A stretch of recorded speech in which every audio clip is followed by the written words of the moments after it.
শুধু তিরপল নয়, আরও অনেক কিছু উদ্ধার হবে যদি সঠিক তদন্ত করা হয়। আমি এইটুকু বলতে চাই, আমি 2011 সালে বাগনান বিধানসভার প্রার্থী ছিলাম। তারপর থেকে 2011 সালে এইখানকার যে রাজা সেন, যার ভালো নাম হচ্ছে অরুণাভ সেন, এই অরুণাভ সেন ওর সাঙ্গপাঙ্গদের নিয়ে একের পর এক প্রত্যেকটা জায়গায় বাগনান বিধানসভায় 13টা অঞ্চলে যেভাবে একের পর এক অত্যাচার করেছে এবং এই এলাকার ছেলেদেরকে বাড়ি থেকে তুলে নিয়েছে, বিরোধী করার অপরাধে তাদের পা হাত সব ভেঙে দিয়েছে। তার জন্য বহু লোক রয়েছে এখনো পর্যন্ত।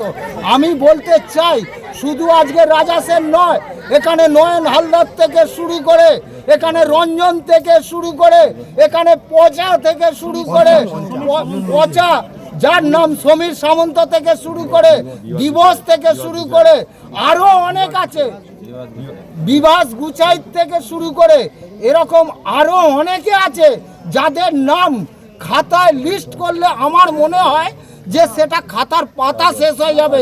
এরা এত অত্যাচার চালিয়েছে।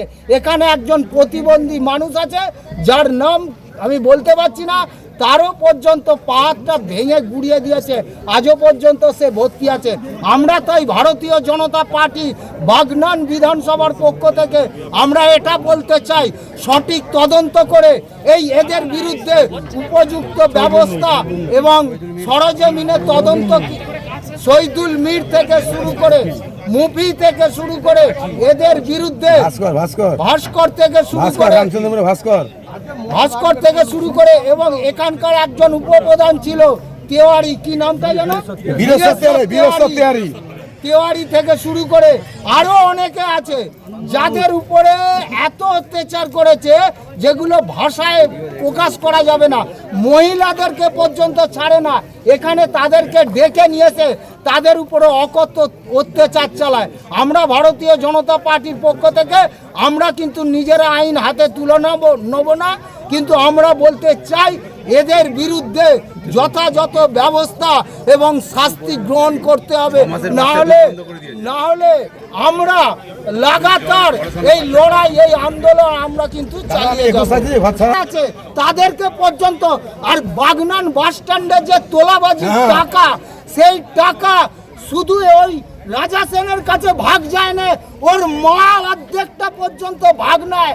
এটাও হয়তো অনেকের জানা নেই, এটাও আমি আপনাদের সামনে আমাদের বাগনানের বিধায়ক অরুণাভ সেনের নেতৃত্বে যে কুকীর্তি এখানে হয়েছে বাগনান পুরো বিধানসভা জুড়ে, উনি ভোটের আগে যে ভাষণগুলো দিয়েছিলেন সেই রাগ তো প্রত্যেক মানুষের মনে আছে। আজ উনি জিতেছেন, কিন্তু চুরি করে যাই করে হোক জিতেছেন, কিন্তু ওনার জেতার ফলটা কিন্তু বিফলেই চলে গেল। কারণ চোর তো সত্যি উনি প্রমাণ করে দিলেন যে উনি একটা চোর।